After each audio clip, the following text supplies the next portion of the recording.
Hey everybody, we're continuing our journey in Genesis, now chapter 17. I'm in the classic amplified version of the Bible. Feel free to read along with me.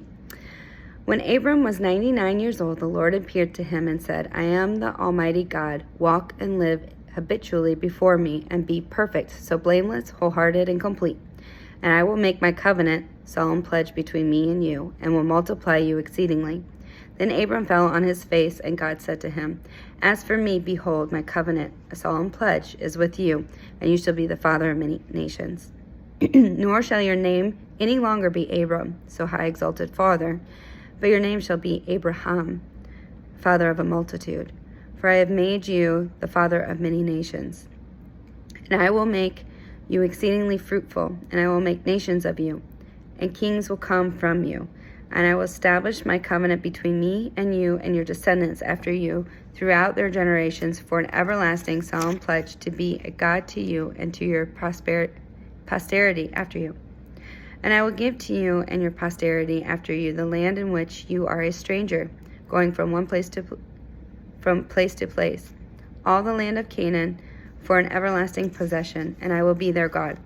And God said to Abraham, As for you, you shall therefore keep my covenant, you and your descendants after you throughout their generations. This is my covenant, which you shall keep between me and you and your posterity after you. Every male among you shall be circumcised. And you shall circumcise the flesh of your foreskin, and it shall be a token or sign of the covenant, the promise or pledge between me and you. He who is 8 days old among you shall be circumcised, and every male throughout your generations, whether born in your house or bought with your money, from any foreigner not of your offspring. He that is born in your house and he that is bought with your money must be circumcised, and my covenant shall be in your flesh for an everlasting covenant. And the male who is not circumcised, that soul shall be cut off from his people. He has broken my covenant. And God said to Abraham, As for Sarai, your wife, you shall not call her Sarai, but Sarah, princess, her name shall be. And I will bless her and give you a son also by her. Yes, I will bless her, and she shall be a mother of nations. Kings of peoples shall come from her. Then Abraham fell on his face and laughed and said in his heart, Shall a child be born to a man who is 100 years old? And shall Sarah, who is 90 years old, bear a son? And he said to God, Oh, that Ishmael might live before you. But God said, Sarah, your wife, shall bear you a son indeed, and you shall call him Isaac. Laughter. And I will establish my covenant or solemn pledge with him for an everlasting covenant with him and with his posterity after him. And as for Ishmael, I have heard and heeded you. Behold, I will bless him and will make him fruitful and multiply him exceedingly. He will be the father of 12 princes, and I will make him a great nation. But my covenant, my promise and pledge I will establish with Isaac, whom Sarah will bear to you at this season next year. And God stopped talking with him and went up from Abraham. And Abraham took Ishmael his son, and all who were born in his house, and all who were bought with his money, every male among those of Abraham's house, and circumcised them that very same day, as God had said to him.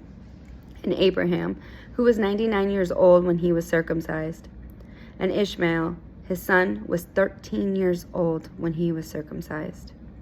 On the very same day, Abraham was circumcised, and Ishmael his son as well.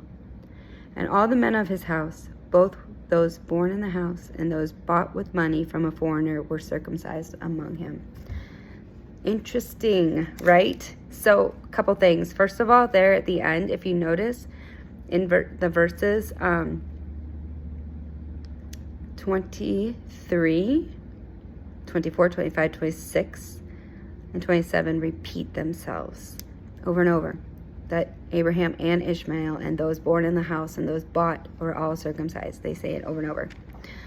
There must be a reason, because when God repeats himself, there's a reason for it.